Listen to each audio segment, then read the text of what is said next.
11월 첫째 주일입니다. 어느새 10월도 다 지나가고 이제 본격적으로 겨울이 시작되는 시즌이 되었습니다. 지난주 금요일에 집사람이 발을 다쳤어요.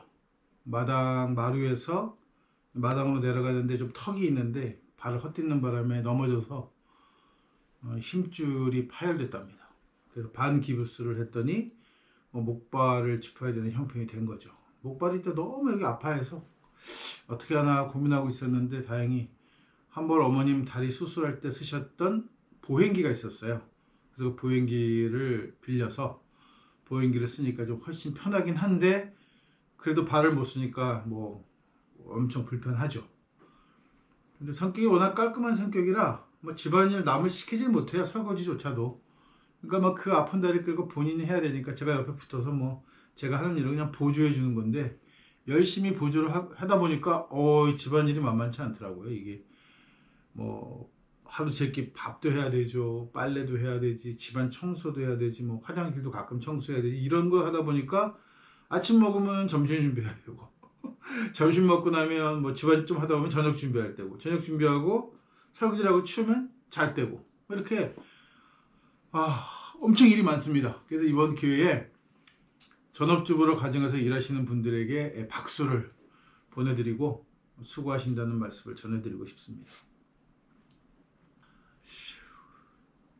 제가 이제 신학학번으로는 81학번, 일반 대학교로는 80학번, 그만두고 81학번 신학과 학번인데 저희 때 신학 공부를 하면서 굉장히 화두가 되었던 주제가 있었어요. 교수고 애들이고 이걸 거의 입에 달고 살다시피 했는데 그게 바로 본질과 비본질이라는 주제입니다.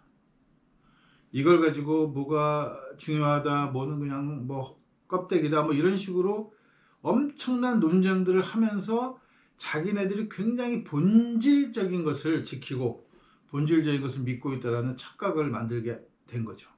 차라리 이 논쟁을 안 했다면 좀 더 글쎄, 저는 지금 한국 기독교가 이렇게까지 근본적으로 변해가고 문제가 많아지는 이유 중에 하나가 바로 우리 때, 지금 다들 원로 목사가 되는 나이가 됐죠. 이 한국 교회 부흥기를 이끌어왔던 목사들의 중심 주제가 본질과 비본질이라는 것을 논의하면서 자기네들이 본질이라고 하는 착각을 너무 강하게 해버린 데 있지 않을까 하는 생각을 하곤 합니다. 기독교는 성서라는 책을 가지고 있고 이 책은 구약과 신약으로 나누어 있죠. 구약의 가장 중심되는 부분은 모세오경입니다. 그 다음 신약의 가장 중심이 되는 것은 예수가 아니고 예수를 해석한, 기독론적으로 해석한 기독론이 중심이에요. 이 두 가지가 중심이 되는 책을 가지고 기독교라는 종교가 만들어진 거예요. 첫 번째, 모세오경을 쓴 모세와 기독론의 시작이 됐던 바울에게는 두 사람이 다 공통점이 있는데 이 공통점이 뭐냐 하면 신을 직접 만났다 이렇게 표현하는 거예요. 물론 바울은 예수를 만났습니다. 바울이 왜 야훼를 만나지 않고 예수가 만나서 예수가 자기를 제자로 불렀느냐고 하면 바울은 로마에서 로마 교육을 받고 상당히 매국화되어 있는 유대 민족보다는 로마라고 하는 거대 제국에 흠뻑 빠져있던 유대인들을 중심으로 그 다음에 권력으로 밀려나고 변두리에서 빌빌거리고 있는 로마 귀족들 같은 그런 무리들을 가지고 종교를 하고 싶었으니까 사실 유대교하고는 조금 단절하고 싶었던 거예요. 그러니까 당시에 조금 유행을 하고 흩어져 있던 유대인들한테 좀 각인되어 있던 이름, 예수라는 이름을 가지고 새로운 종교를 시작하다 보니까 예수를 만났다고 했는데 예수가 이미 죽었으니까 죽은 예수를 만났다고 한 거죠. 그러니까 죽은 예수를 만났는데 예수가 무슨 권한으로 바울을 사도로 불러? 라는 문제가 됐을 때 일반인이 아니야. 신의 아들이야. 그래서 맨 처음에 시작할 때 바울의 입장에서 예수는 신의 아들이었던 거예요. 이게 콘스탄틴이 단독 황제가 되면서 신이 하나이고 싶은데 기독교에서는 예수가 신도 아니면서 신적인 존재 비슷하기도 한 애매한 부분이었던 거죠. 이거를 그냥 예수를 본격적으로 그동안 이미 신격화 작업을 해오고 있었는데 이걸 완전히 확정 지어버립니다. 예수가 신이라고. 이렇게 해서 결론적으로 얘기하면 신을 직접 만났던 인물은 살아있을 예수가 아니죠. 신이 된 다음에 예수를 직접 만났던 건 바울이 유일하고, 야훼를 직접 만났던 거는 뭐 아담은 어쨌는지 모르지만 여하튼 간에 모세를 직접 대면했다고 하는 것은 모세가 유일한 거예요. 이 둘의 공통점은 뭐냐 하면 여기서부터 종교 사기가 시작되었다는 겁니다. 물론 구약의 이야기는 느헤미야가 짜집게 한 거예요. 고대 근동지방의 뭐 설화들 이런 것들을 다 모아서 짜집기를 하는 과정에 모세 오경이 제일 중요하게 됐단 말이죠. 창세기, 출애굽기, 레위기, 신명기, 민수기 이렇게 넘어가는 이 5개가 굉장히 중요해서 이것이 마치 역사책처럼 이해가 되어져 버린 거예요. 왜냐하면 거기 보면 뭐 어느 부족이 있고 뭐 누구는 누구를 낳았고 하면서 뭐 몇 명 이런 얘기들, 땅은 어딜 받았고 하는 그런 얘기들이 쫙 펼쳐지고, 그 다음에 이건 죄고 이건 죄가 아니고 먹는 거 먹을 수 있는 거 이런 것들을 자세하게 써놓은 책이 모세오경이란 말이에요. 왜 이렇게 자세하게 썼느냐 느헤미야가. 왜 고대 근동 신화들을 짜집기 하면서 그런 부족 구성 이런 거를 자세하게 기록했느냐 하면,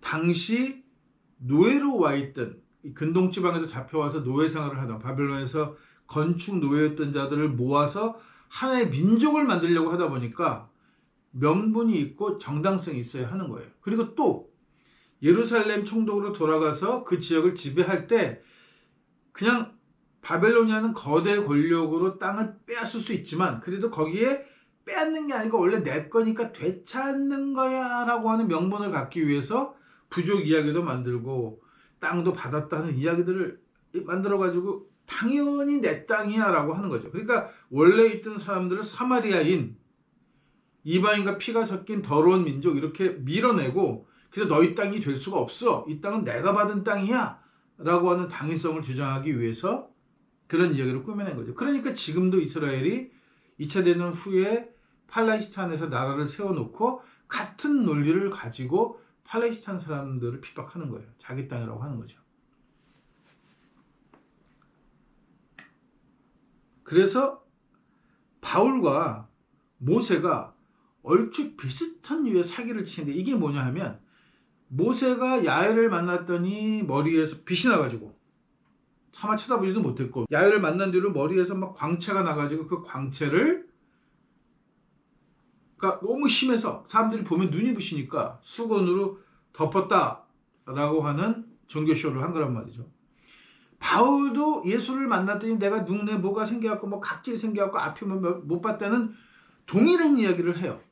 그러니까 예수의 신격화를 하기 위한 어떤 그 장치들이 있는데, 그 장치 중에 하나가 살아있을 때 예수를 만난 제자들은 아무 일도 없었지만 예수는 이미 신이 되었기 때문에 내가 예수를 만날 때 내가 눈을 멀게 되었어 라고 하는 이야기를 꾸며 넣는 거예요. 신을 직접 보았다라고 하는 이야기를 직간접적으로 하고 있는 겁니다. 그러면 이 이야기에서 본질은 무엇이겠어요? 비본질은 무엇이고? 본질은 모세와 바울이 동일한 방법으로 종교 사기를 치고 있다는 게 본질이죠. 야훼가 존재한다, 신이 인간을 부른다, 돌판에 글을 써줬다, 뭐 바울이 사도로 임명받다, 이거는 본질이 아니에요. 이건 비본질이, 그게 비본질이고, 본질은 모세와 바울이, 그 그룹들이 동일한 종교적 방식으로 전통적인 종교 사기를 쳐왔다, 이렇게 이야기할 수 있는 거예요. 종교적인 이야기의 대부분은 비유로 쓰여집니다. 신화가 특히 그렇죠. 상징적이고 어떤 뭐랄까 신성한 그 기호들이나 성물 같은 것들을 이용해서 설명하고 있단 말이에요. 그리고 어떤 이야기를 할 때 직접 이야기하지 않고 비유를 해서 이야기해요. 그러다 보니까 본질과 비본질의 문제가 궁금해지는 거란 말이에요. 뭐 예를 들어서 그 아버지가 죽으면서 아들들에게 화살 하나씩 나눠주고 꺾어봐라. 뭐 그리고 아들 숫자만큼 화살 뭉치고 꺾어봐라. 안 꺾이지 않냐. 그럼 여기서 본질은 뭐냐 하면 너희 형제들이 단결해서 살아야만 강해질 수 있다는 거지. 화살은 한 개는 부러지고 여러 개면 안 부러진다는 게 본질이 아니잖아요. 그러니까 비유는 그렇게 쓰이는 건데 바늘구멍 이야기. 부자가 천국에 가는 것은 낙타가 바늘길을 통과하는 것과 같다. 이렇게 바늘귀, 구멍이죠. 이렇게 실기는 구멍을 통과하는 것과 같다. 이런 얘기를 했더니 정말 이 비유에 다양한 해석이 붙었습니다.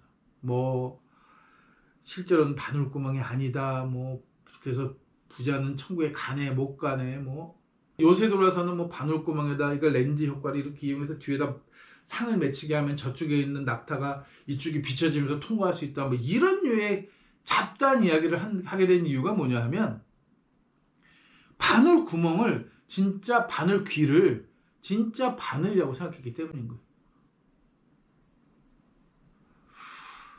뭐 중동 지역의 풍습을 보면 성벽이나 문에 조그만 문을 하나, 우리 쪽문이라고 부르는 문 있잖아요. 쪽문이라는 문의 원래 용도는 사람도 들어갈 수 있겠지만 낙타가 아무 짐을 안 싣고 들어갈 수 있는 구멍이에요. 보통 상인들이 낙타에다 물건을 싣고 거래를 하니까 어떤 물건들을 가지고 갔느냐. 옛날에 다 세금을 매겼잖아요. 통과세 같은 거. 그런 거를 하기 위해서 혹은 뭐 여러 가지 이유로 낙타의 짐을 다 내려야만 낙타가 그 구멍을 통과해서 지나갈 수 있도록 되어 있어요. 그러니까 낙타 바늘귀라고 하는 건 낙타가 짐을 안 메고 지나갈 수 있는 구멍을 얘기하는 거지, 거기다 뭐라도 하나 걸치면 통과가 안 되니까 뭐가 하나 꿍쳐서 들어가긴 정말 어렵다라는 의미로 쓰였던 게 바늘귀인데, 이거를 바늘귀를 그냥 바늘로 이해를 하니까 그냥 뭐 별별 바늘 얘기가 나오는 거예요. 바늘은 아무 의미가 없는 거란 말이죠. 그와 유사하게 와전된 이야기 중에 하나가 뭐냐 하면 예수가 목수라는 거예요. 그러니까 목수라고 하니까 이 사람이 뭐 가구를 만드는 목수였냐, 예수가 뭐 집을 만드는 목수였냐, 당시 팔레스타인 상황으로 봐서는 가구를 만들 가능성이 많다 해서 뭐 그 예수가 대패질하는 망치질하는 그림 같은 것도 막. 그런데 이게 물론 예수가 목수였을 가능성도 있어요. 그런데 그보다는 뭐 독립운동가였던 예수나 사람들을 모아놓고 독립에 대한 이야기를 했겠죠. 아니면 뭐 종교적인 이야기를 했던 예수는 또 뭐 종교적인 질문을 해당 때도 받으면 그 설명들을 잘 했겠죠. 그러니까 무엇을 물어봐도 막힘없이 자기 소신이 분명하게 잘 설명했다.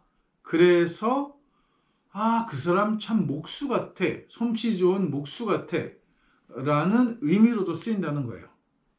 그러니까 예수가 목수냐 아니냐, 목수냐 아니냐 하니까 뭐 가구 목수냐 집 짓는 목수냐 이런 이야기가 나온다는 거죠.